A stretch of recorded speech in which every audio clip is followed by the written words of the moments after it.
Welcome back. I thought I'd go over a review of my bike packing gear, specifically the gear I used when I did the Tour Divide this past summer in 2024. But I've used this gear on a couple of overnighters as well, and it always works well for me. So let's get right to it. Full disclaimer, I'm not sponsored by anybody. Everything you see here I've paid for with my own money. So I have no sponsorship in this. So anything I talk about is because I've actually used it and I've liked it. So let's get started. So working from the kind of bottom up. So I had two pairs of socks that I took with me. They're both merino wool. This pair is a lightweight, summer weight merino wool sock, and this was primarily what I used for sleeping as part of my sleep system to keep my feet warm at night. I had another pair of socks that were a much thicker Giro sock. They were merino as well. They were a multi-season sock, and they were great. They were had lots of comfort, but I've worn them out and I don't have them anymore. So anyways, the Giros I wore for pretty much the first 2.5 weeks because the weather was cold, and those are the ones I wore every day riding. And then as we got further south and the weather started to warm up, then I started to wear these socks, and I flipped the order and I used the Giro socks at night. And the idea is that when you're sleeping at night, you always want to have a nice pair of dry socks to help keep you warm. So that helps a lot. And then working our way up, I had some Pearl Izumi, not knee warmers, but they're sun protection, but they were also worked as a knee warmer. And at one point they actually were part of my sleep system because it was so cold at night. I kept these on during the day and at night, but they were good because they're, I think they're UPF 50, I believe. So you didn't have to load up as much sunscreen on your legs as well. So it was kind of nice having those. And then we work up to our backside. So I start off with a liner and a bib. The liner, it was a padded liner that came with my Patagonia shorts that I'll talk about here in a moment. I had those in Canmore, and I wore those getting to Canmore and to do some pre-riding, stuff like that. And I washed them in the sink and hung them up. And then I was gonna have them for day 2, and I was gonna wear these day 1. Well, they're still in the hotel room in Canmore. I left them behind. So I was doing a lot of washing of my bibs. So I ended up wearing my Giordano bibs pretty much. Well, I wore them every day, but I had to wash them a lot. There was a lot of washing, a lot of, every time you got to a hotel, you're washing them in the sink. Or if you had laundry facilities, using the laundry. In those days where you couldn't do that, there was like a little extra chamois butter put on them those days.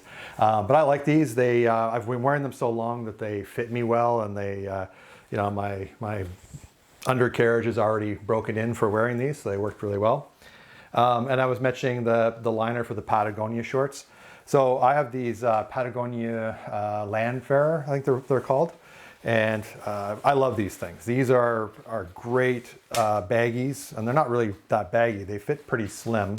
They have these great pockets down the side, so they're nice and deep. So I kept my ID and my in cash in the one side, and I kept my phone on the other side. Never interfered with my pedaling at all.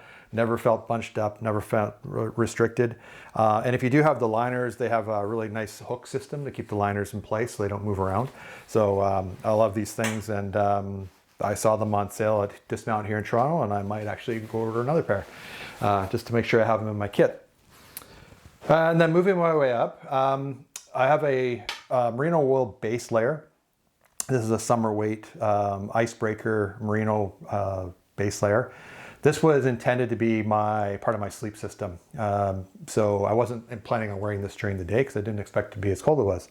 But quickly realized in the mountains during the day, well, we had so much rain and snow that first 2.5 weeks off and on that I ended up wearing this every day. And then when we got to Helena, I bought a t-shirt and added that to my sleep system just so I had something nice and dry to put on at night. But I really like these, the weight of these icebreakers. Great, doesn't think it's stinky because the merino wool keeps, never builds that funk up that polyester spandex type stuff would build up. So kudos for that.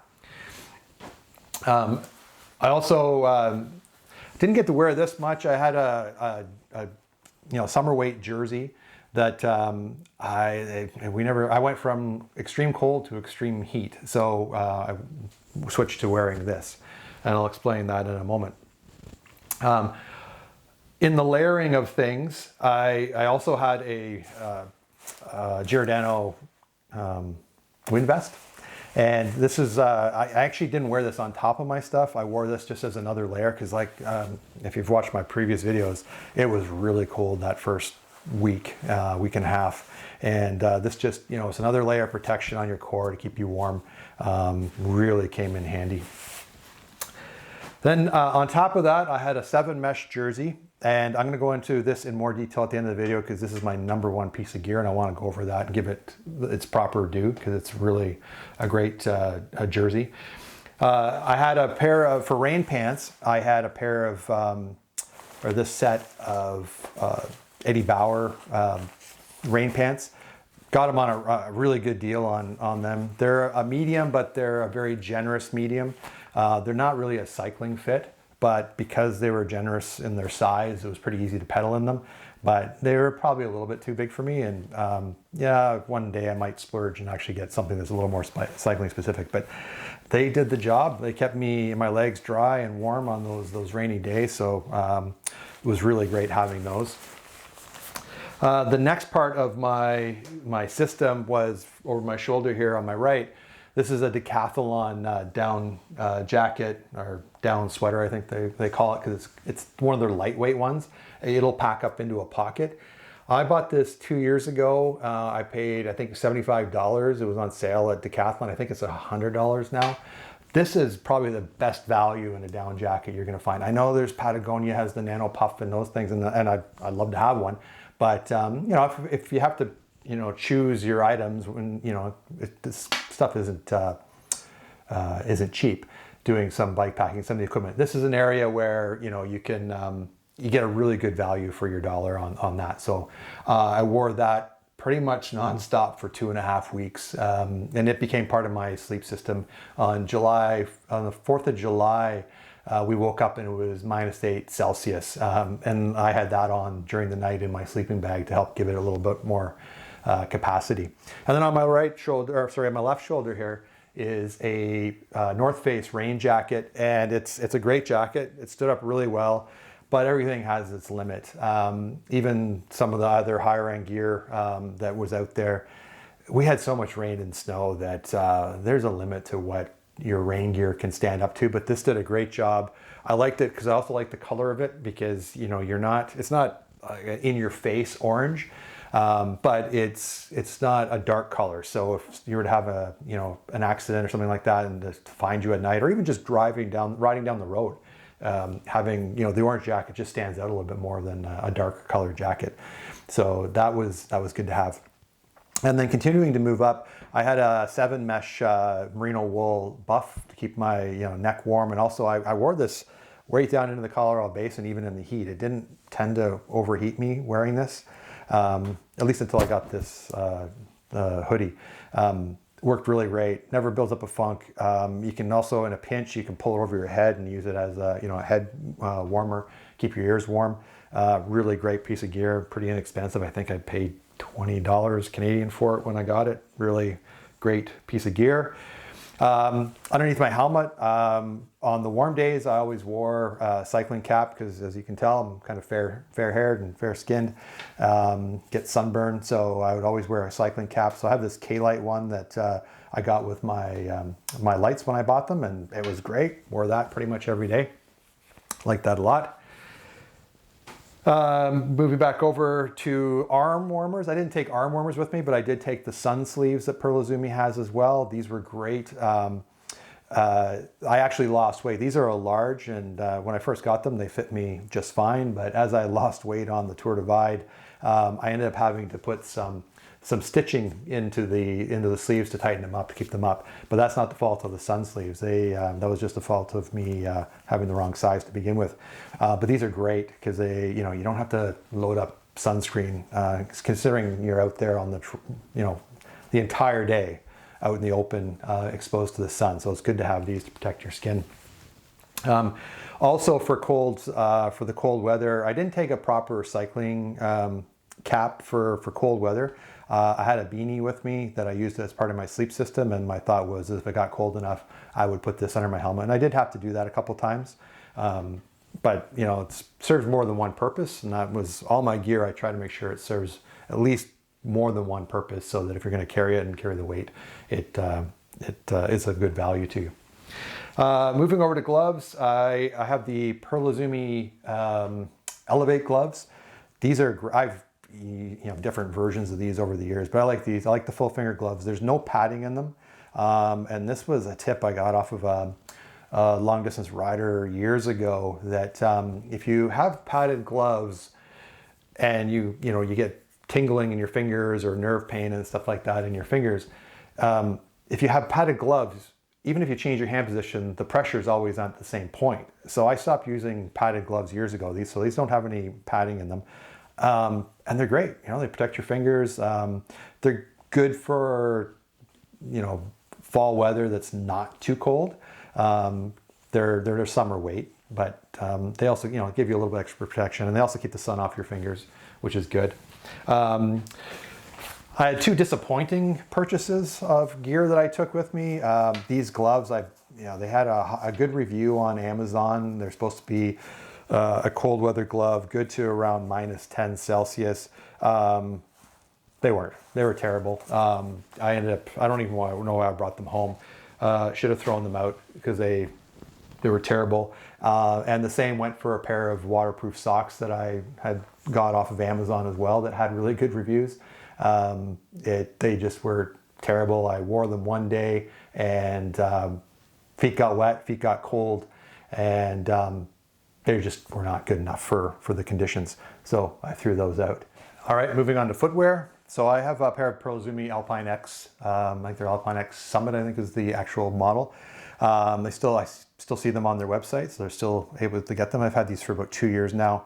The best thing about these is the sole is stiff enough that you can pedal and have good pedaling efficiency, but there's enough flex that you can walk around in them. They have a nice rocker on them, and they're Vibram, so they grip really well on the rocks. A place like Coco Claims, where we were going over a lot of rock, they worked really well. I have nothing negative to say. I really like these. They were comfortable for all day wearing, and highly recommend them if you need to get a pair of cycling shoes for bike packing. Really good for that. I still have some dust on them from the Colorado Basin, so I should probably get around to cleaning those up. And then let's talk about this. So I didn't have one of these sun hoodies initially, but as I was riding, I was seeing more and more riders with sun hoodies. And then when we got down to Pinedale, Aaron from Team Rowdy, he had been wearing one, and I asked him about it, and he was telling me the benefits of it. And so I decided to buy one in Pinedale. So this is an outdoor research one. It was great. It was great to have it. I still wore the lightweight cycling jersey underneath it because I wanted the pockets, but this was great for keeping you protected. You can put the hood up if you needed to. Came up really high, so keeping the neck, the sun off the neck. But one of the things that's really beneficial about it, this is a pro tip from Aaron, is that I'll demonstrate it. So if you put your helmet on, so you're wearing your helmet, if you pull up the hoodie over your helmet, now you look a little bit goofy. When you're out in that heat of the desert, this actually works like a wind scoop, and it actually draws some of the air down your back and helps keep you cool. So, a place like the Colorado Basin, there's nobody for 200 kilometers in any direction. So even if you look like a goof, nobody's going to see you. So I'd recommend that, and it worked like a charm. It was great. And then let's talk about the helmet. This is a Trek Rally. I got it because first thing, I wanted a helmet with a little better protection down the back, and also the wave cell worked really well because the really hot days I was able to take my cycling cap off for a little bit, and because of the way the wave cell technology works, there's not really direct sun hitting your scalp. So I would every once in a while take the hat off and use that. So nice helmet, worked great. I have nothing negative to say about it. And so I would get that. So let's talk about the 7 mesh jersey, because this is my favorite piece of gear. And so let's go over why. First, it's merino wool. and it doesn't get that funk when you're wearing it multiple days in a row. And you're going 4 or 5 days sometimes between having access to laundry facilities. Having a jersey that doesn't build up that funk and scare everybody away is a good thing. It fits. It's a correct size fit. So I wear a medium jersey normally. This is a medium. It fits like a medium. What I like about it most is the pocket system on the back. So what they've done is the pocket system is made out of more of a, I'm not sure the exact material, but it's more like a spandex, more of a cycling jersey type of material. And it's got the 3 pockets on it. But it also has these pockets that zip on the side. So you have a small one on the right side, good for money and cell phones. And the other one goes 2/3 of the way across the back. And this came in really handy, and the number one reason why is I had to buy chamois cream at one point on the ride, and all I could get was the big tube. And that tube of chamois cream stayed in there for the rest of the trip, and it was easy access, as well as I had a little hip lock in there as well. But this, if you can get one, if you're going to do bike packing, and you like cycling jerseys and having pockets, this is amazing, because even with all that weight in the pockets, because of the way this is designed, it doesn't sag. It doesn't droop down the back of your pants, so to speak. So anyways, that's my number one piece of kit by 7 Mesh, who are a Canadian company out in Squamish, BC, and highly recommend their stuff. I have the buff as well. I have a couple other pieces of their gear. Really nice stuff. So I hope that helps. I'm sure others have some suggestions on what they could do. What I would really like is if anybody can recommend a good pair of waterproof socks, if you could put that in the comments, I'd really appreciate it. And if there's something you disagree with, or something you agree with or want to help other people learn about, also add those comments. It's really good to get those in there and get the community participating. And I learned off of watching other YouTube channels, and if somebody can help learn something or avoid a mistake by something I demonstrate here, that'd be great. So I hope you liked the video. If you did, give it a thumbs up and subscribe, and I'll talk to you soon.